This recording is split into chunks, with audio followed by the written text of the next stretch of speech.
오신 의아우리교회 성도님들을 주님의 이름으로 환영하고 축복합니다. 오늘은 5월 24일 잠언 13장 1절에서 13절의 말씀을 가지고 겸손은 환하게 빛나는 빛이라는 제목으로 하나님 말씀을 나누겠습니다. 먼저 제가 성경 봉독해 드리겠습니다. 지혜로운 아들은 아비의 훈계를 들으나 거만한 자는 꾸지람을 즐겨 듣지 아니하느니라. 사람은 입의 열매로 인하여 복록을 누리거니와 마음이 괴사한 자는 광포를 당하느니라. 입을 지키는 자는 자기의 생명을 보전하나 입술을 크게 벌리는 자에게 멸망이 오느니라. 게으른 자는 마음으로 원하여도 얻지 못하나 부지런한 자의 마음은 풍족함을 얻느니라. 의인은 거짓말을 미워하나 악인은 행위가 흉악하여 부끄러운 데에 이르느니라. 공의는 행실이 정직한 자를 보호하고 악은 죄인을 패망하게 하느니라. 스스로 부한 체하여도 아무것도 없는 자가 있고 스스로 가난한 체하여도 재물이 많은 자가 있느니라. 사람의 재물이 자기 생명의 속전일 수 있으나 가난한 자는 협박을 받을 일이 없느니라. 의인의 빛은 환하게 빛나고 악인의 등불은 꺼지느니라. 교만에서는 다툼만 일어날 뿐이라 겉면을 듣는 자는 지혜가 있느니라. 망령되이 얻은 재물은 줄어가고 손으로 모은 것은 늘어가느니라. 소망이 더디 이루어지면 그것이 마음을 상하게 하거니와 소망이 이루어지는 것은 곧 생명나무라. 말씀을 멸시하는 자는 자기에게 패망을 이루고 계명을 두려워하는 자는 상을 받느니라. 아멘. 네, 자녀를 키우는 부모는 요즘 유행하는 금쪽 같은 내 새끼라는 프로를 한 번쯤은 보셨을 것입니다. 그 프로에 의하면 베테랑 육아 전문가들이 모여 부모들에게 요즘 육아 트렌드가 반영된 육아법을 코칭하는 법을 상세하게 알려주어 많은 도움을 주고 있습니다. 거기에는 부모와 자녀의 관계로 어려움을 참으로 호소하는 많은 분들이 나타나고 있습니다. 이에 대해서 성경은 지혜로운 아들에 대해서 말씀을 해주고 있는데요. 성경에서 말하는 지혜로운 아들은 아비의 훈계를 듣는다고 합니다. 모든 자녀들이 아비의 훈계를 잘 듣는다면 얼마나 좋겠습니까? 그러나 현실은 그렇지 못한 어려움이 많이 있는 것 같습니다. 성경은 지혜로운 아들과 거만한 자의 비교를 통해 들음에 대해서 강조를 하고 있고 지혜로운 아들은 아비의 훈계를 듣지만 거만한 자는 꾸지람을 듣지 않는다고 합니다. 여기서 말하는 훈계라는 것은 교정을 통한 교육, 곧 훈련을 말하고 있습니다. 사람은 살면서 학교 교육으로 많은 지식을 배우며 살아갑니다.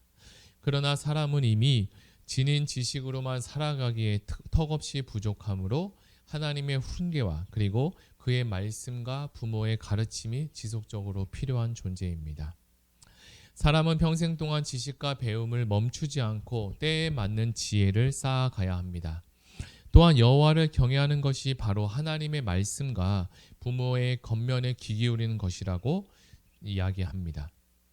하나님은 부모가 자녀에게 겉면하고 지식을 전해주는 이러한 방법을 가지고 지혜를 우리에게 공급해 준다라고 말씀하십니다. 그래서 이 사실을 아는 현명한 자녀는 아버지의 말씀에 귀를 기울이기 시작합니다. 정상적인 아비라면 아들에게 허튼 겉면을 할 리가 없기 때문입니다. 성경에 기록된 대로 떡을 달라 하는데 돌을 줄 부모가 어디 있겠습니까? 그러므로 자식을 사랑하는 마음에서 그가 더 잘되기를 원하고 바라며 하는 겉면과 훈계니까 지혜로운 아들은 아버지의 조언을 자신이 더 성장할 수 있는 기회로 삼게 됩니다. 반면에 지혜로운 아들과 대조되고 있는 거만한 자의 뜻은 수다쟁이, 조롱하는 자를 뜻하는데요. 부모의 말을 잘 듣는 지혜로운 아들과는 반대로 조롱하는 수다쟁이는 듣기를 거부합니다. 사람의 배움은 들음에서부터 시작되는데 따라서 듣기를 싫어할수록 배움과 지혜로부터 멀어지게 됩니다. 우리가 본문에 읽었던 2절에 보면 사람은 입의 열매로 인하여 복록을 누리거니와 마음이 괴사한 자는 강포를 당한다고 합니다. 우리가 잘 알고 있듯이 입이라는 것은 어떠한 역할을 하고 있나요? 음식을 먹고 몸 안으로 영양분을 공급하여 우리 몸을 건강하게 할 수 있게 만드는 기관입니다. 그런데 그 기관의 능력뿐만 아니라 입은 우리의 마음과 생각을, 우리 내면에 있는 것들을 밖으로 내보낼 수 있는 기관이기도 합니다. 그래서 입의 열매로 인하여라는 표현은 입에 가지고 있는 성격을 강조하는데, 그래서 입에서 좋은 말이 나오면 좋은 열매를 맺고 먹는 것처럼이라고 이야기하게 됩니다. 반면에 거만한 자는 꾸지람을 즐겨 듣지 않습니다. 사실 누가 꾸지람 듣기를 좋아할까요? 좋아할 사람은 없을 것입니다. 그러나 그 꾸지람이 좋아서 듣는 것이 아니라 그 꾸지람이 우리를 살리고 그리고 구원하기 때문에 우리가 그 꾸지람을 듣게 됩니다. 그러나 거만한 자는 자신이 남보다 우월하다고 생각하여 쉽게 비아냥거리게 합니다. 이런 사람일수록 다른 사람의 충고나 권면이 필요 없다고 생각하고 거만하게 행동할 수 있습니다. 그래서 그런 사람은 누가 듣기 싫어하는 소리를 자신에게 한다면 자신을 되돌아보고 반성하기보다는 오히려 그를 조롱하게 됩니다. 우리는 이러한 꾸지람을 잘 새겨들어서 우리의 지혜와 그리고 우리의 인격이 더 성장할 수 있는 좋은 기회로 받아들이면 좋겠습니다. 3절을 보겠습니다. 3절에 입을 지키는 자는 자기의 생명을 보존하나 입술을 크게 벌리는 자에게는 멸망이 온다라고 합니다. 입의 말을 지키는 자는 어떻습니까? 입을 지키는 자, 곧 자기의 입을 스스로 잘 감시하고 경계하는 자에게는 생명을 보존한다라고 합니다.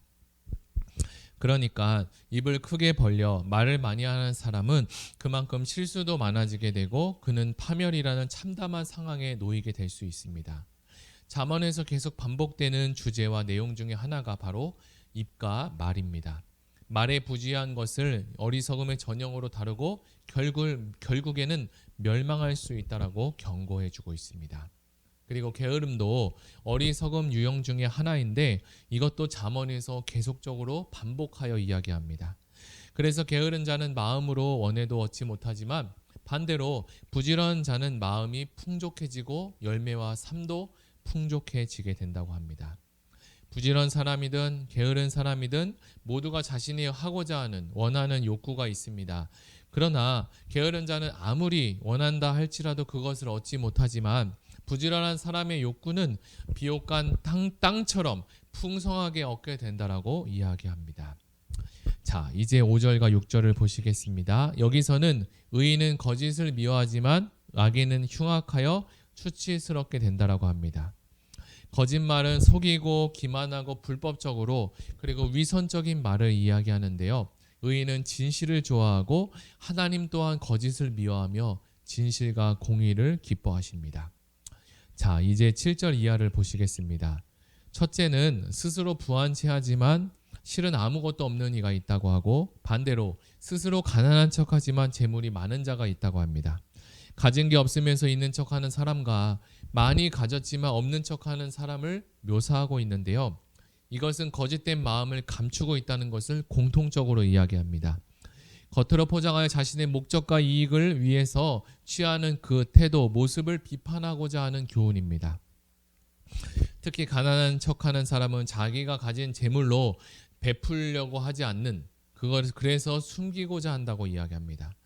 그러니까 하나님의 관점으로 본다면 많이 있는 것처럼 위장하는 것과 자신이 없는 것처럼 꾸며 재물을 나누지 않으려는 것과 똑같이 잘못된 것을 이야기하는데요.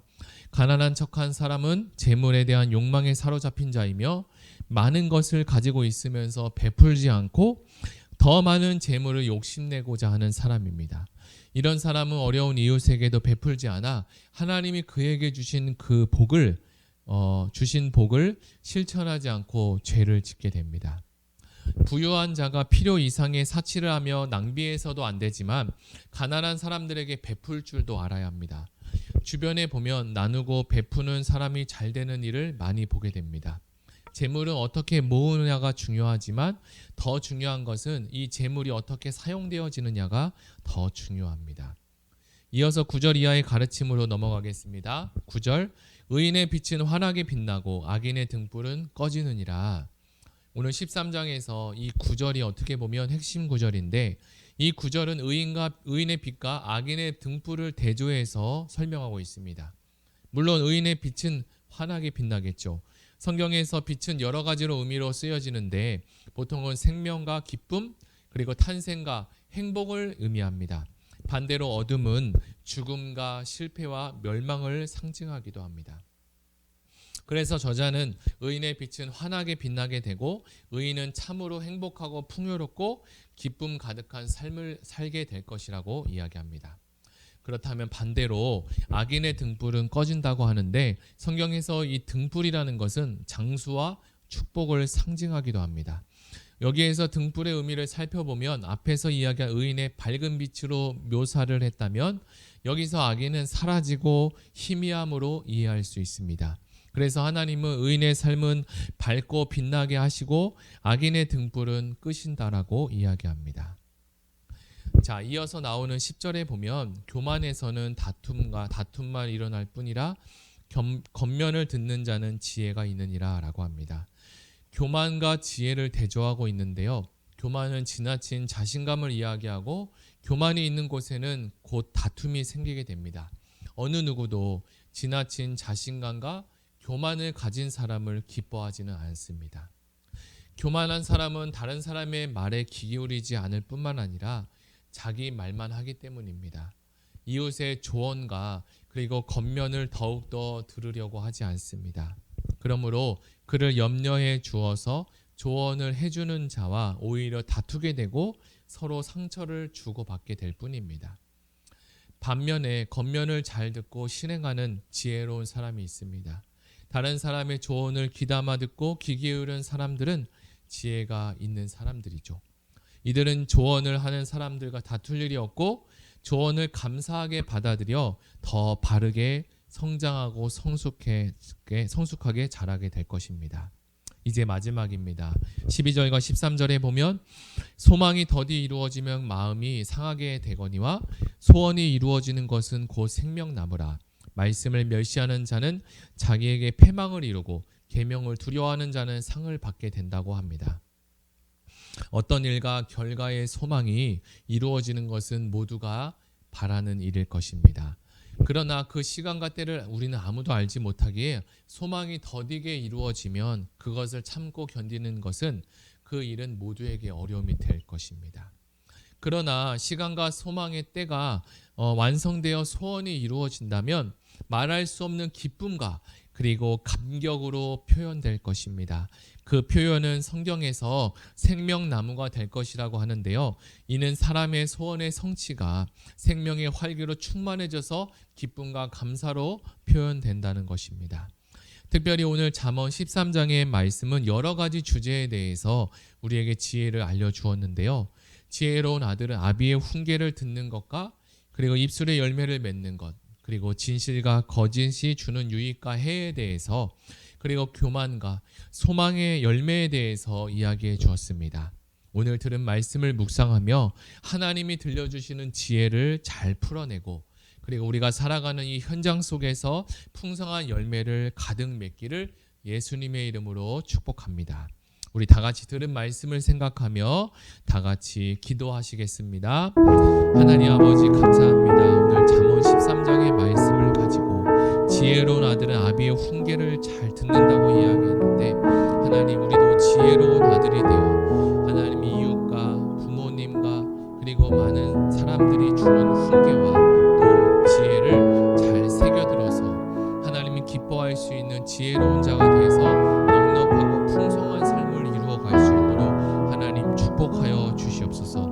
하나님 입술의 열매를 맺게 하시고 오늘도 진실 가운데 살아갈 수 있도록 도와주시고 거짓이 주는 유익을 방패 삼아 하나님께서 기뻐하는 진실과 공의를 선택할 수 있는 하나님 진리의 자유를 허락하여 주시옵소서. 하나님 우리에게 교만하지 않게 하시고 소망이 주는 열매에 대해서 우리가 말씀을 들었는데 하나님 이것이 오래 걸리고 또 인내하는 것이 필요하다면 우리에게 인내할 수 있는 믿음과 그리고 역량과 능력을 더하셔서 하나님께서 우리에게 공급하시는 이 열매를 무럭무럭 맺어갈 수 있도록 하나님 우리에게